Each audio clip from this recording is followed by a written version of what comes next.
The stars glittered across the blackness of space like tiny diamonds. Among them, the massive ship called Harmonious Discourse moved silently. This ship belonged to the Galactic Concordat, a group of 17 different alien species who had worked together peacefully for thousands of years. Captain Zexitral stood on the command deck, his crystalline body reflecting the soft blue lights around him. As a member of the void-born species, he had seen many strange things during his 200 years exploring the galaxy, but today might bring something new. Captain, we have detected unusual energy signals from the third planet in this system, reported Science Officer Ithmore. The green-skinned alien's 4 eyes blinked rapidly as she studied her screens. The readings suggest a developing civilization. They have basic space travel capabilities. Captain Zexitral nodded slowly. Interesting. The Concordat records show this system as unexplored. Yet you say they have already reached space? Yes, Captain. But something is strange. They seem to have settlements not just on their homeworld and its moon, but also in the outer system. This was unusual. Most species concentrated on fully developing their planet and nearby moon before expanding outward. Whatever lived in this system was doing things differently. Show me the outer system settlements, ordered the captain. The main screen filled with images of crude-looking space stations and small outposts clinging to asteroids and moons. They weren't beautiful or elegant like Concordat structures. They looked like they had been built piece by piece with different materials and designs patched together. Commander Valx's show, the ship's military officer, made a dismissive sound. His scaled skin darkened with disapproval. Primitive construction, no standardization. How do they even function? Yet they do function, Commander, replied Captain Zextral. That itself deserves study. The science officer pointed to a particular image. Captain, we've detected a ship moving between these outposts. It appears to be their main transport vessel. The screen changed to show a strange-looking ship. It was medium-sized and oddly shaped, with sections that clearly had been added after the original construction. Unlike the smooth, symmetrical designs of Concordat vessels, this ship had an irregular appearance. Some parts gleamed with new materials while others showed signs of repair and patching. This is the vessel they call Resilience, explained Ithmore. From what we can gather from their communications, it serves as their main supply and transport ship for the outer system colonies. Commander Valxishow studied the image with growing interest. I don't understand how such a craft can be spaceworthy. The design violates basic principles of efficient space travel. Yet it travels nonetheless, said the captain. What species are we dealing with? They call themselves humans, answered Ithmore. Carbon-based, oxygen-breathing bipeds from the third planet. Our scans show they are physically unimpressive compared to most Concordat species. No natural weapons, average strength, and limited sensory capabilities. Commander Valxishow's posture straightened. Then I recommend we proceed with standard first contact protocols. We should demonstrate our technological superiority immediately to establish proper relationships. Captain Zextral was more cautious. In his long career, he had learned that appearances could be deceiving. Let us observe longer before making contact. Captain, insisted Valxishow, our directives are clear.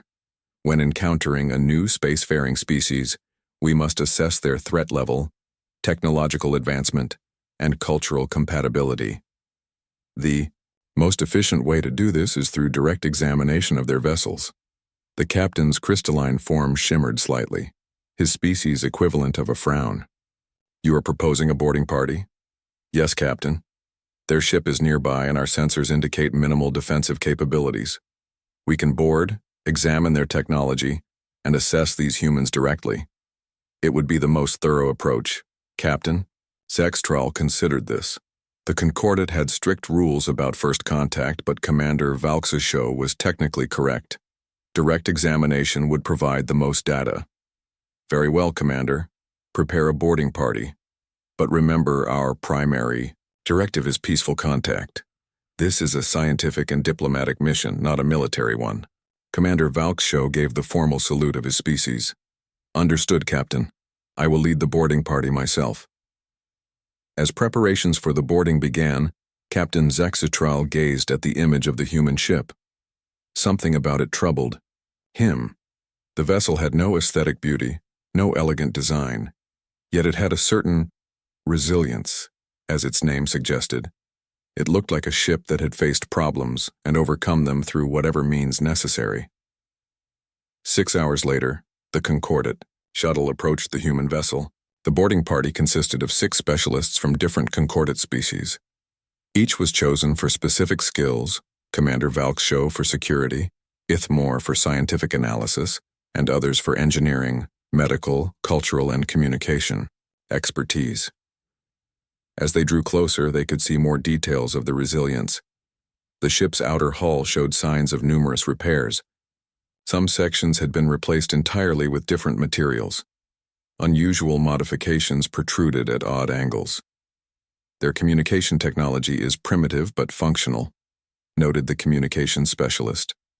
I've established a link and requested permission to board, as per protocol.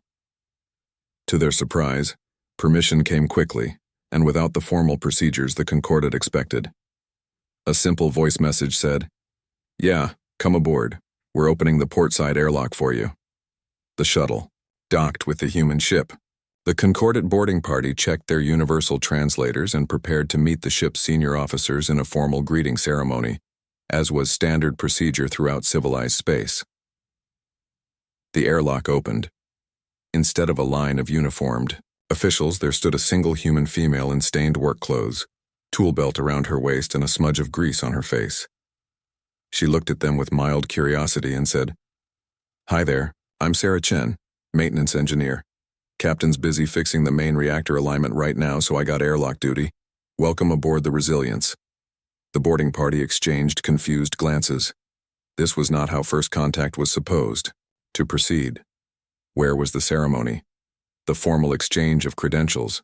The official welcome? Commander Valkshow stepped forward. "We represent the Galactic Concordate, a peaceful coalition of 17 spacefaring species. We request an official meeting with your command staff." Sarah Chen shrugged. "Like I said, Captain's elbow deep in reactor maintenance right now. Can't exactly stop in the middle of that unless you want us all to blow up." She grinned. "But I can show you around if you want, and she'll catch up when she can." As the aliens hesitantly followed their unusual guide into the ship, none of them realized that this simple boarding, this breaking of routine, would soon change everything they thought they knew about interspecies contact. And none of them yet understood the most important rule they would soon establish in Concordate protocol: never board a human ship. Sarah Chen led the 6 alien visitors through the narrow corridors of the Resilience. The aliens walked carefully, trying to maintain their dignity despite the cramped space. Commander Valkshow had to duck his tall, scaled head under pipes that hung from the ceiling. "Watch your step here," Sarah said casually. "We had to reroute some power conduits through the floor panels last month after that dust cloud fried some of the original wiring." Ithmore, the science officer with 4 eyes, looked horrified. "You modified your ship's internal structure while in space? Without returning to a proper maintenance facility?" Sarah shrugged. "Can't exactly pull into a repair shop out here in the belt. You learn to fix things as you go."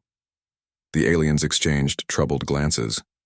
In Concordate society, ships were built according to strict plans. Modifications happened only at specialized stations with proper authorities approving every change. The corridor suddenly became noticeably warmer. Tevlon, the engineering specialist, activated a sensor on his wrist. "Device. This section is 15 degrees hotter than the previous one," he noted with concern. "Yeah, we're passing near the backup generators," Sarah explained. "We could install better insulation, but then we'd lose quick access to the units when they need repairs. Heat's not so bad, you get used to it." The aliens certainly were not used to it. Their environmental control systems kept their ships at perfectly even temperatures throughout all sections. The idea of getting used to discomfort was strange to them. As they continued the tour, they noticed more unusual features. Some corridors were wider than necessary, while others were barely wide enough for one person. Some areas had extra handholds on the walls and ceiling. Storage compartments were built into every available space. "Your ship's design lacks consistency," observed Valksashow. It seems inefficient. Sarah laughed. Efficiency isn't always about perfect symmetry, Commander. Every weird corner of this ship serves a purpose. Like these wider sections? Great. For moving large equipment parts. The narrow bits, better bracing against hull pressure during high-G maneuvers. The group reached a junction where the corridor split in 3 directions. A human man with dark skin and gray hair was working on an open panel in the wall. Tools floated around him, secured by thin cords to his belt. "Hey, Marcus," Sarah called. "These are our visitors from the fancy ship." The man glanced up briefly. "Welcome aboard. Sorry about the mess. Calibrating the pressure sensors." He returned immediately to his work, not stopping for formal introductions. Commander Valksashow seemed offended by this casual treatment but kept silent. Ithmore was more interested in what the man was doing. "He is a sensor technician?" she asked. "Marcus?" "No, he's our medical officer," Sarah replied. "But he is performing maintenance on ship systems," Ithmore said, clearly confused. "Everyone on board knows basic maintenance for all systems," Sarah explained. "Kind of have to. We can't afford to wait if something breaks and the right person isn't available."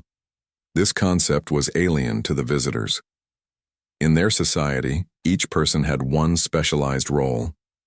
The idea of a doctor working on ship sensors would be like asking a navigation officer to prepare meals, unthinkable. As they continued their tour, the gravity suddenly shifted. It didn't disappear, but it definitely changed. The alien stumbled slightly while Sarah automatically adjusted her stance. "Sorry about that," she said. "We're rotating living quarters. Changes the gravity orientation every 6 hours." "Why would you do that?" asked Nivtal, the medical specialist. "Keeps our bones and muscles healthy," Sarah explained. "Constant, even gravity makes bodies lazy. Variable conditions keep us stronger." The aliens were beginning to understand that the seeming chaos of the ship's design served purposes they hadn't considered. Humans built ships not for comfort or aesthetic beauty, but for survival under changing conditions. Their tour took them to a large central room that appeared to be both a dining area and a meeting space. Several humans sat at tables, eating or working on portable devices. They looked up with curious expressions at the aliens but quickly returned to their tasks. "This is the hub," Sarah explained. "Mess hall, meeting room, recreation space, and backup control center if the bridge gets damaged." "Your ship has many backup systems," noted Tevlon. "Triple redundancy on all critical systems," Sarah confirmed. "Saved our lives more than once." Commander Valkshow had been growing increasingly impatient. "We would like to see your weapon systems," he announced firmly.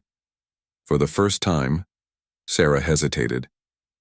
"That's not really my call to make. We'd need the captain's approval for that. As the ranking security officer of the Concordat expedition, I insist," Valksashow said. Sarah's friendly expression cooled slightly. "Look, I understand you're important where you come from, but on this ship the captain decides who sees what. I can show you the general layout, but sensitive areas are restricted until Captain Rodriguez says otherwise." The tension between them was broken when a voice came over the ship's communication system. "All hands prepare for possible debris field. Scan picked up some asteroid fragments in our path. Standard precautions, people." Sarah's demeanor changed instantly. She became more alert, her casual attitude replaced by focused attention. "Follow me. We need to get you somewhere secure." As she led them quickly through the corridors, the aliens noticed all the humans they passed were moving with purpose. No one seemed panicked, but everyone was clearly preparing for something. "Is there danger?" asked Ithmore. "Just some space rocks," Sarah replied. "Pretty common out here. Nothing to worry about if you're prepared." They reached a section with reinforced walls. Inside were benches secured to the floor and straps hanging from the walls. "Visitor safety area," Sarah explained. "Strap in if things get bumpy." Commander Valksashow looked insulted. "We are not helpless creatures requiring protection. In the Concordat, visitors of our rank would be escorted to the command center during any incident." Sarah gave him a level look. "This isn't the Concordat. On a human ship, safety protocols apply to everyone regardless of rank. You can stay here or you can come with me to the auxiliary control room. But either way, if the captain calls for secure positions, you'll need to strap in like everyone else." Before Valx's show could reply, the ship's communication system activated again. This time it was a different voice, sharp and commanding. "All hands, impact alert. Brace for evasive maneuvers. This is not a drill. Repeat, this is not a drill." Sarah's expression turned serious. "Decision time, folks. Safe room or come with me where you can see how we handle this." The aliens looked at each other, uncertain. Their training told them to follow safety protocols, but their curiosity about these strange humans was growing stronger. "We will accompany you," decided Ithmore, speaking before Commander Valksho could object. "We wish to observe your procedures." "Your choice," Sarah said with a slight smile. "But remember, on this ship when things get rough there's only one rule that matters: hold on tight." As if to emphasize her point, the ship suddenly lurched sideways, throwing them all against the wall. The aliens realized with growing alarm that whatever they thought they understood about humans and their ships, they had only scratched the surface. The real lessons were about to begin. The ship lurched again. Sarah grabbed a handrail with practiced ease while the aliens stumbled. She led them quickly through a series of narrow corridors until they reached a room filled with screens and control panels. Unlike the clean, organized command centers the aliens were used to, this room was crowded with equipment. Several humans worked at different stations, their movements quick and efficient. "Auxiliary control," Sarah explained. "Best view of what's happening without being on the bridge." The main screen showed a cloud of asteroid fragments directly in the ship's path. These weren't small pieces of space dust, but chunks of rock large enough to cause serious damage. "Navigation, status report," called out a red-haired woman at the central console. "Asteroid cluster dead ahead, Lieutenant Park," replied a young man. "Too dense to punch through. Sensor readings show metal content, probably remnants from old." "Mining operations," Lieutenant Park nodded. "Options. Standard approach would take us 3 days around the field," said the navigator. "But we don't have that kind of life support margin with our current supplies." "What about a slingshot around that larger fragment?" suggested another crew member. The aliens watched in fascination as the humans rapidly discussed possibilities, rejecting some ideas and building on others. There was a chain of command, but everyone seemed free to offer suggestions. The door slid open and a woman in a stained jumpsuit entered. Despite her messy appearance, she carried herself with authority. Everyone in the room straightened slightly. "Captain on deck," someone announced, though it hardly seemed necessary. Captain Elena Rodriguez scanned the room quickly, noting the alien visitors with a brief nod before focusing on the situation. "Give me the rundown, Park," as the lieutenant explained. The captain studied the screens. She had dark hair pulled back in a practical ponytail and a scar running along her jawline. The aliens noticed she still had repair tools hanging from her belt, confirming she had indeed been doing maintenance work when they arrived. "Can't go around, can't go through," she summarized. "So we make a new option." She turned to the communications officer. "Tell engineering to prepare for controlled atmospheric venting.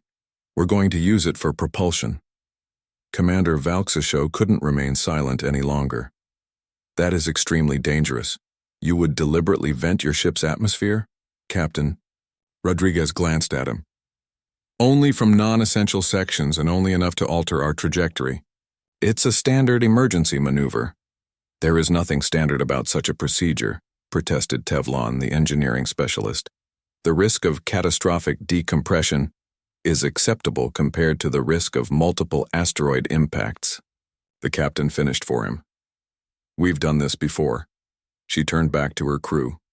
"Secure for impact maneuvers. All hands to emergency stations." Throughout the ship, alarms sounded. The aliens watched in amazement as the human crew responded, with practiced efficiency. No one panicked, no one questioned the orders. They moved like parts of a well-oiled machine. "You might want to hold on to something," Sarah advised the aliens, gesturing to some handrails along the wall. The ship's engines roared to life, pushing them into a tight turn.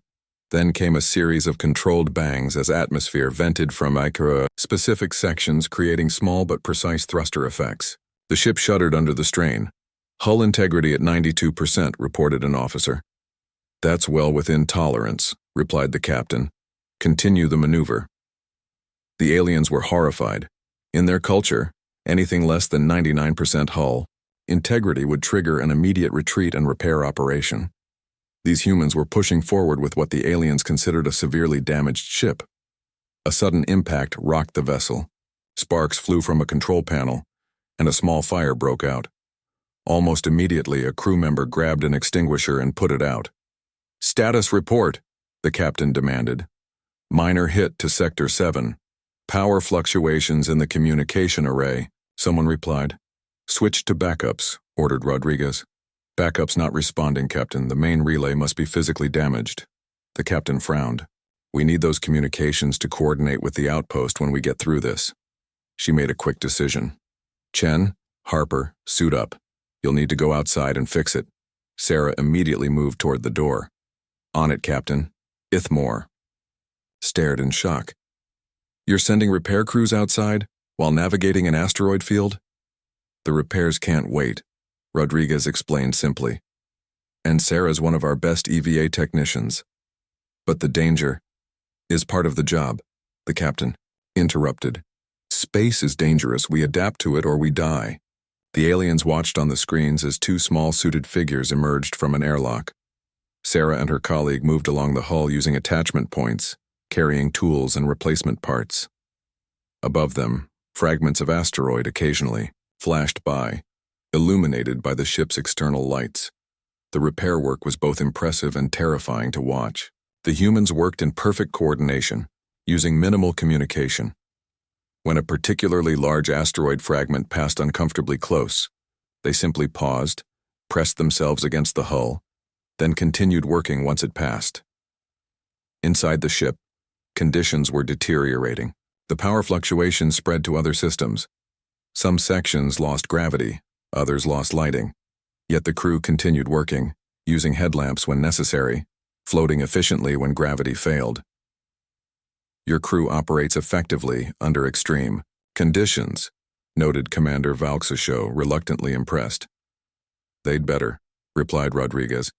"We trained for worse." On the screen, they could see Sarah making the final connections on the communication array. Just as she finished, a small piece of debris struck nearby, causing her to lose her grip. She tumbled away from the ship, spinning into space. The aliens gasped in horror, certain they were witnessing a crew member's death. But Sarah calmly activated a small thruster on her suit, stabilized her spin, and used a tether gun to fire a line back to the ship. Within moments, she pulled herself back to the hull and continued working as if nothing unusual had happened. "Is she not distressed by her near-death experience?" asked Nivtal, the medical specialist.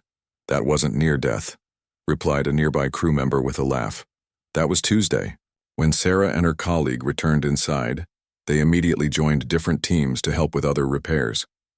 They didn't rest or seek medical attention. They simply moved to where they were needed most." Captain Rodriguez studied the navigation screens. "The venting maneuver worked. We've altered course enough to skim the edge of the asteroid field. We'll still take some hits, but nothing critical." As if to emphasize her point, several impacts struck the hull in quick succession. The lights flickered, support beams groaned under the strain. "Hull integrity at 87%, reported an officer. The captain nodded. "Once we clear the field, we'll do a full damage assessment. For now, maintain course and speed." Ithmore approached the captain hesitantly. "Your ship is taking significant damage. In the Concordat, we would withdraw and seek repairs." "And how long would that take?" asked Rodriguez. "Several weeks, perhaps." The captain smiled grimly. "We don't have that luxury. Our outposts are waiting for these supplies. People will die without them. We fix as we go, adapt to circumstances, and complete our mission." As the aliens watched the humans work through the crisis, they began to understand something fundamental about this species. Humans didn't build perfect ships or create perfect conditions. Instead, they built themselves and their crews to handle imperfection, to thrive in chaos, to expect the unexpected. The alien visitors exchanged troubled glances. This approach to space travel violated everything they had been taught. Yet somehow, it worked. These humans with their patched-together ship were surviving conditions that would send any concordant vessel retreating to the nearest repair facility. "Is this normal for you?" asked Ithmore, watching a crew member casually repair a sparking control panel while wearing heat-resistant gloves. Sarah, who had returned to the control room, laughed. This is just Tuesday. You should see when things get really bad." None of the aliens wanted to imagine what these humans considered really bad. But soon they wouldn't have to imagine it, they would see it firsthand. The Resilience had almost cleared the asteroid field. The ship had taken damage, but the human crew worked steadily to make repairs. The alien visitors watched with a mixture of horror and fascination as the humans calmly fixed systems that, by Concordat standards, should have triggered an immediate retreat to a proper maintenance facility. Captain Rodriguez stood at the main console in the auxiliary control room, reviewing damage reports. "We'll need to replace 3 hull plates when we reach the outpost, but everything else can be patched until then." A communication officer suddenly straightened in her seat. "Captain, incoming transmission from the harmonious discourse." "Put it through," Rodriguez ordered. Captain Zexatral's crystalline face appeared on the screen. Even through the aliens' strange features, the humans could see concern. "Captain Rodriguez, our sensors have detected 3 vessels approaching your position.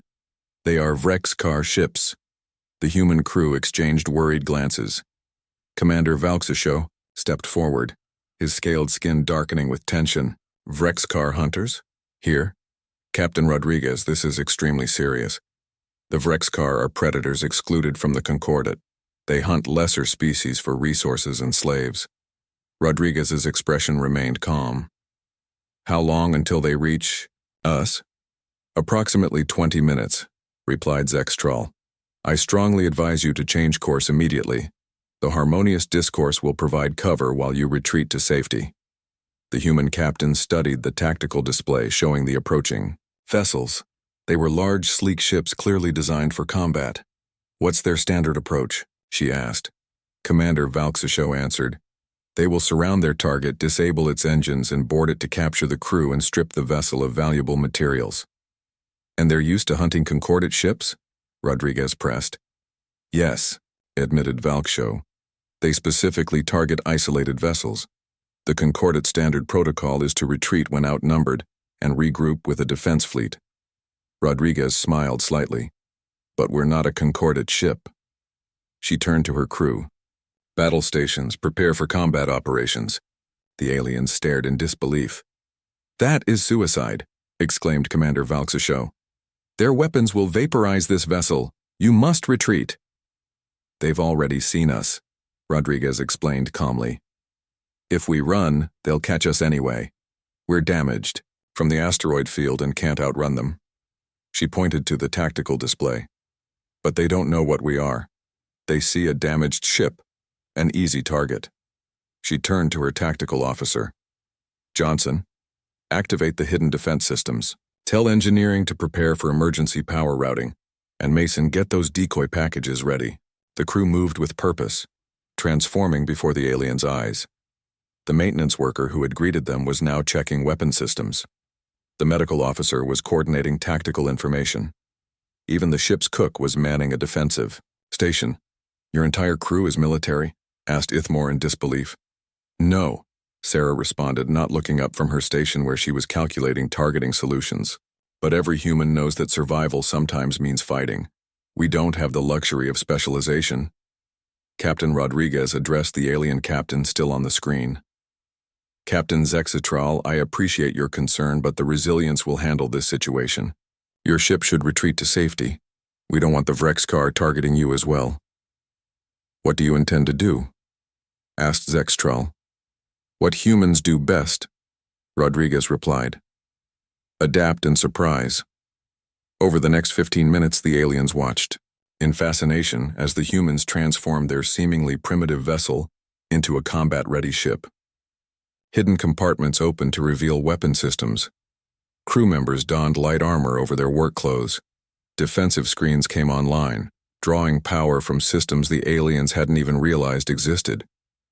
"Your ship has military capabilities," accused Commander Valks's show. "You concealed this information." "We didn't conceal anything," Rodriguez replied. "You assumed we were defenseless because our ship doesn't look like your warships. That's the exact mistake the Vrex-Kar are about to make," the tactical officer called out. "Captain, enemy ships approaching attack formation. They're hailing us." "Let's hear what they have to say," Rodriguez said. A harsh, guttural voice filled the control room. "Attention, damaged vessel. This is Hunter, Captain Grekvan of the Vrex-Kar Dominion. Your ship and crew are now our property. Disable your engines and prepare to be boarded. Resistance will result in your destruction." Rodriguez nodded to her communications officer, who opened a channel. "This is Captain Elena Rodriguez of the Earth vessel Resilience. We're a supply ship en route to our outposts. We have no quarrel with you and nothing of value. I suggest you find easier prey." Harsh laughter answered her. "Your ship is damaged. Your systems are failing. You have no chance against us. Submit now and some of you may survive as servants." Rodriguez cut the transmission and turned to her crew. "They've never encountered humans before. Let's give them an education they won't forget." She looked at the tactical display. "Implement scatter protocol." The ship suddenly released dozens of small objects into space around it. The aliens recognized them as debris from the asteroid field, collected during their passage. But something wasn't right. Each piece had been modified with small thrusters and transmitters. "Decoys," explained Sarah, seeing their confusion. "They'll mask our signature and make it harder for them to target us." As the Vrex-Kar ships moved to attack position, the Resilience suddenly cut its main engines. To the aliens' surprise, the ship vented atmosphere again, but this time in a pattern that sent the vessel spinning in what appeared to be an uncontrolled tumble. "You're making yourselves appear more damaged than you are," realized Tevlon. "First rule of combat: appear weak when you are strong," Rodriguez said. "Second rule: know your enemy's assumptions and use them against them." The Vrex-Kar ships adjusted course, moving in for what they clearly thought was an easy capture. The closest one extended docking clamps, preparing to board. "They're taking the bait," Rodriguez noted. "All weapons, prepare to fire on my mark. Target their engine housings and weapon systems only." The aliens watched in disbelief. The Vrex-Kar ships were heavily armed and armored. The idea that this patchwork human vessel could stand against them seemed impossible. The lead Vrex-Kar ship moved within 50 meters, extending its boarding tube. "Stabilize and fire," ordered Rodriguez. The Resilience suddenly stopped its tumble. Hidden weapon ports opened along its hull. Energy beams lashed out, striking the Vrex-Kar vessel at precise points. Missiles launched from concealed tubes, weaving through space to hit the other approaching ships. The Vrex-Kar, caught completely by surprise, scrambled to raise shields and return fire. But the humans had achieved perfect tactical surprise. The lead ship's engines exploded, sending it drifting helplessly. The second took heavy damage to its weapon systems. The third Vrex-Kar vessel, seeing the fate of its companions, turned to retreat. But the Resilience had anticipated this. The decoys they had scattered earlier suddenly activated, creating a maze of false signatures and small explosive devices that damaged the fleeing ship's sensors. "Disable their propulsion," ordered Rodriguez. "Don't destroy them if you can avoid it." The battle was brutal but brief. When it ended, one Vrex-Kar ship drifted powerless, another limped away with severe damage, and the third frantically signaled its surrender. The alien visitors stood in stunned silence. Everything they had believed about human capabilities had been proven wrong in the span of 15 minutes. "Your ship," began Commander Valksashow. "It shouldn't be capable of this." Captain Rodriguez turned to him with a grim smile. "That's what they thought too." "You deliberately appeared vulnerable," Ithmore realized. "Your ship's unusual design isn't just for practical repairs, it's strategic deception. Humans learned long ago that looking dangerous just makes you a target for someone wanting to prove themselves," Sarah explained. Looking harmless until it's too late to run away? That's survival. As the crew secured the prisoners and began repairs once again, the aliens began to understand a fundamental truth about humans. They were never more dangerous than when they appeared weak, never more prepared than when they seemed disorganized, and never more unified than when they looked divided. The Vrexkar had learned this lesson today. The Concordat representatives were taking careful notes to ensure they never had to learn it the hard way. The battle was over. The Resilience had survived with additional damage, but nothing the crew couldn't handle. The humans were already busy with repairs, moving seamlessly from combat back to maintenance mode. Captain Rodriguez had sent a small team to secure the disabled Vrexkar vessel and retrieve any useful supplies or information. Captain Zextral's image appeared again on the communication screen. The crystalline alien looked both relieved and confused. Captain Rodriguez, the harmonious discourse is returning to your position. We observed the engagement from a safe distance. Your tactics were unexpected. Rodriguez nodded. I appreciate your concern, Captain. We're conducting repairs now and should be ready to continue our mission within a few hours. You defeated 3 Vrexkar hunter ships, Zexatral said, his tone indicating he still couldn't quite believe it. The Concordat has lost entire squadrons to such encounters. Different approaches to ship design and combat, Rodriguez replied, simply. Our vessels may not look impressive, but they're built to survive. After the communication ended, the alien visitors gathered in the ship's hub area. The human crew had provided them with refreshments while repairs continued throughout. The vessel, Captain Rodriguez joined them, having changed from her battle gear back into her standard work clothes. I believe we owe you some explanations, she said, taking a seat. Her movements were tired but efficient. I understand our methods seem strange. To you. Commander Valksho nodded stiffly. Your ship should not function. Your crew should not be capable of such adaptive behavior. Your tactics violate basic principles of space combat. Yet here we are, Rodriguez said with a small smile. How is this possible? Asked Ithmore.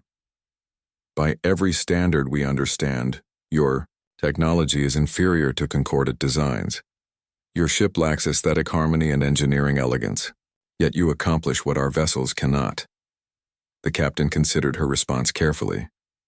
Humans evolved on a planet that tried to kill us at every step.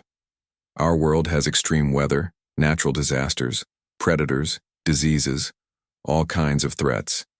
We survived not because we were the strongest or fastest creatures, but because we adapted. She gestured around the ship. That's how we approach space travel too. We don't build perfect ships. We build ships that can be repaired when they break. We don't train perfect specialists. We train people who can shift roles when needed. We don't create ideal conditions. We create crews that function despite imperfect conditions.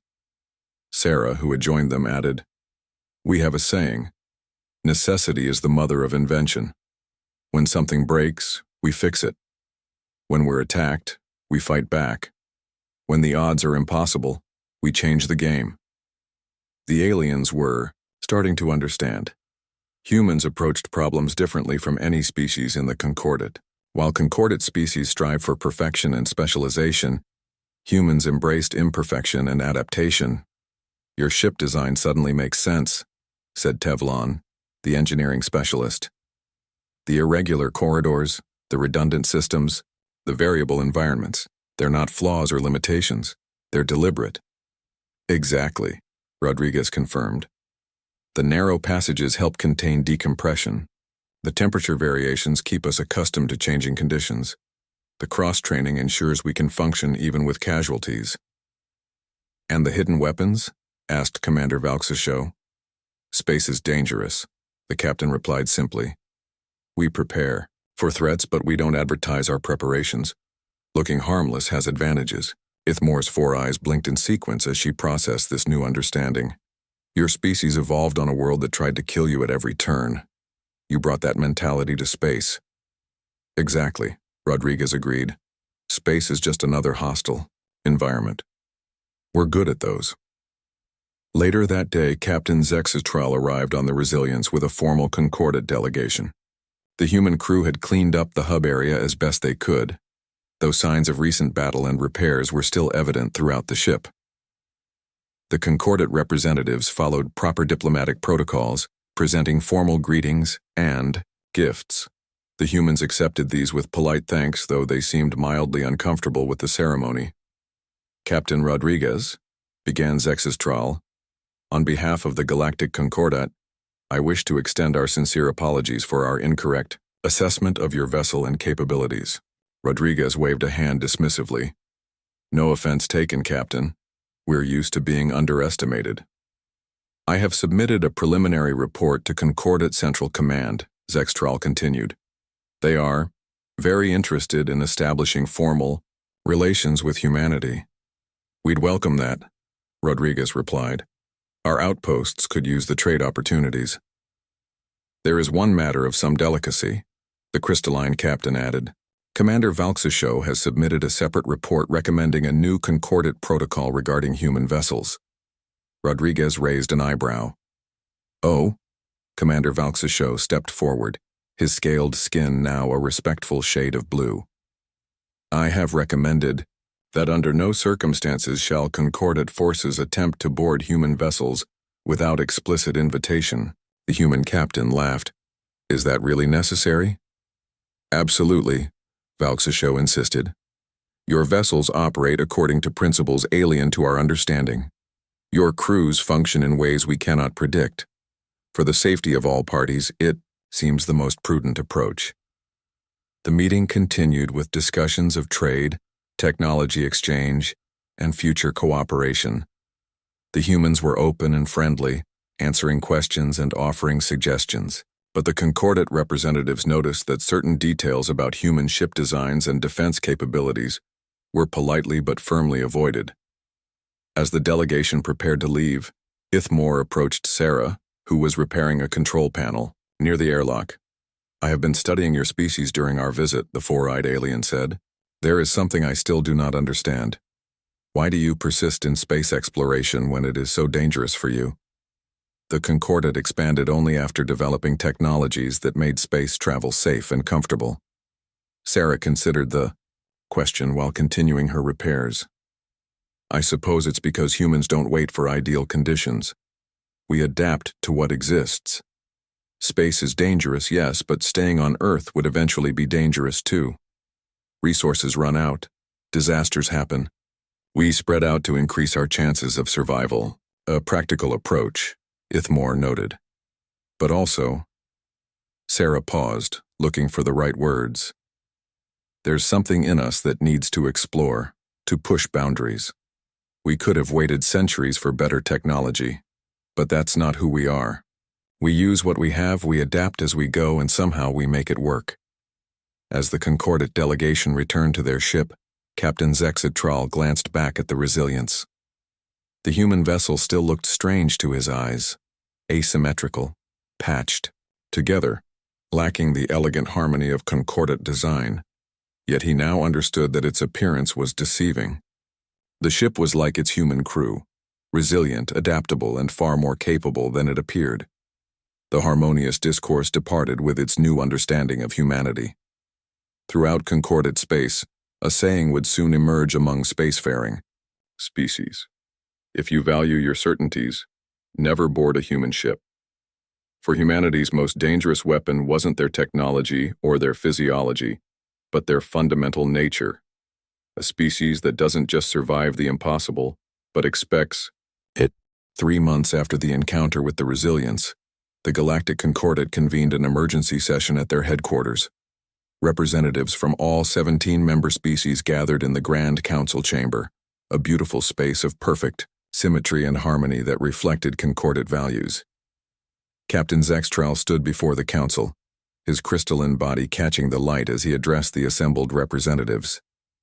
Behind him, displayed on the main screen, was an image of the human ship Resilience.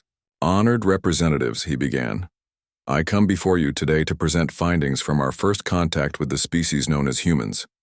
Based on these findings, I strongly support Commander Valksisho's recommendation for a new contact protocol, specifically for human vessels."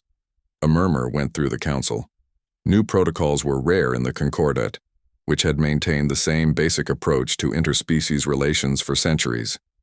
"What makes these humans so different?" asked a representative of the Voshnar, a species of highly logical beings.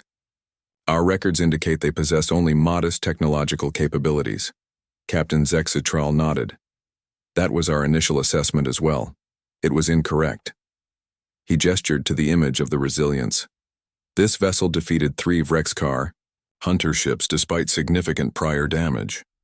But it is not their weapons or technology that make humans unique.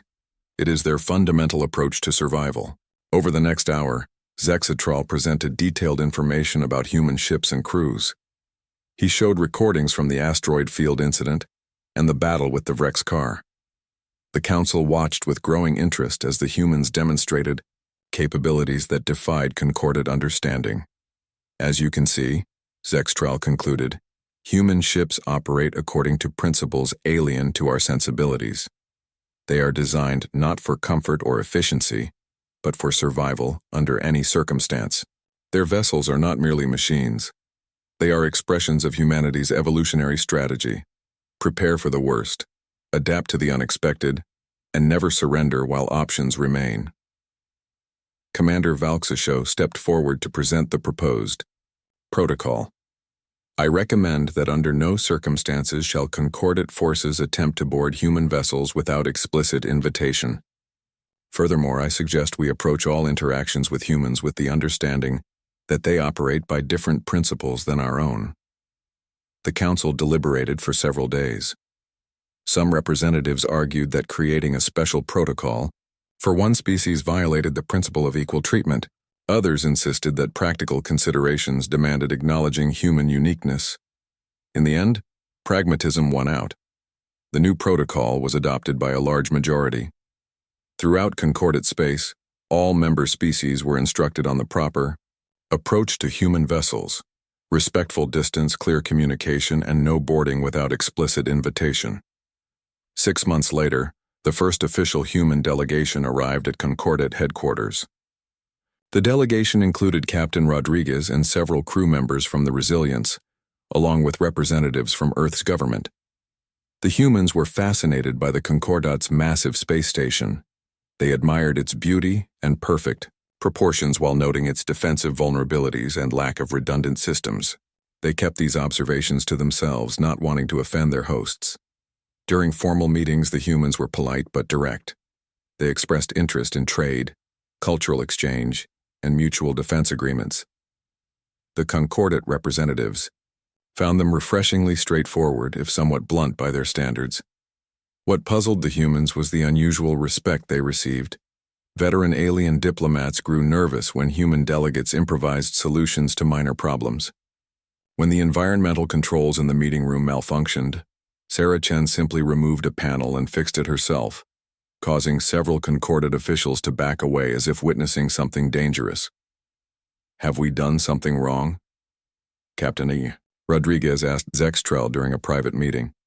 "Everyone seems so cautious around us." The crystalline captain's surface rippled, his species equivalent of a smile. "Not wrong, Captain. You've simply changed how we think about your species. The Concordant has encountered many civilizations over millennia. Most follow predictable patterns of development and behavior. Humans do not." "Is that a problem?" Rodriguez asked. "Not a problem. A reality we must adjust to." Zextral explained the new protocol regarding human ships, noting that it was the first species-specific protocol in Concordant history. Rodriguez laughed. "All that because we handle emergencies differently?" "Because you expect emergencies," Zextral corrected. "Most species in the Concordant evolved in stable environments. They developed technology to create perfect conditions before venturing into space. Humans evolved in a chaotic environment and brought that chaos management approach to space travel." As the diplomatic meetings continued, a small incident highlighted exactly what Zextral meant. During a tour of the Concordant's engineering section, an unexpected power fluctuation caused several systems to shut down. The Concordant engineers responded by evacuating the area and calling for specialist repair teams, the standard protocol. The humans, however, immediately asked how they could help. When told the specialists would arrive in an hour, they looked confused. But people might need the systems now, Sarah pointed out. Why wait if we can fix it? The Concordat officials tried to explain their procedure-focused approach, but the humans found it difficult to understand why anyone would delay necessary repairs. Different evolutionary histories had created fundamentally different approaches to problem-solving. In the months that followed, human ships became a common sight. In Concordat space, trade routes were established and cultural exchanges began. Concordat scientists studied human vessels with fascination, while human engineers examined Concordat technology with equal interest. Throughout Concordat territory, a saying emerged among spacefaring species: if you value your certitudes, never board a human ship. It wasn't meant as an insult but as wisdom, a recognition that humans operated differently. The Vrexkar, for their part, added human ships to their list of vessels to avoid. The hunters had learned through painful experience what the Concordat had discovered through observation. Humanity's most dangerous weapon wasn't their technology or their physiology, but their fundamental nature. 1 year after first contact, Captain Rodriguez stood on the bridge of the Resilience II, a new vessel that incorporated some Concordat technology while maintaining the distinctly human approach to ship design. The corridor temperatures still varied. The crew still cross-trained in multiple disciplines. The weapons were still carefully hidden. As they approached a new star system at the edge of Concordat space, Rodriguez reflected on humanity's unique place in the galactic community. Unlike the specialized, carefully evolved Concordat species, humans were generalists, adaptable, resourceful, and surprisingly difficult to kill. "Captain, we're receiving a distress signal," reported her communications officer. "A Concordat science vessel is stranded with life support failures." Rodriguez smiled. "Set course to assist, and prepare our specialized repair teams." The Concordat might have a rule about never boarding human ships without invitation, but humans had their own rule: never pass by someone who needs help. It was, after all, the flip side of the same survival instinct. In a dangerous universe, the strongest adaptation wasn't perfect specialization, it was cooperation and mutual assistance. As the Resilience II approached the stranded vessel, its irregular silhouette against the stars was a reminder to all who saw it. This was a ship designed not for a perfect universe, but for the imperfect one that actually existed. And in that universe, humanity's determined adaptability had earned them a unique place indeed.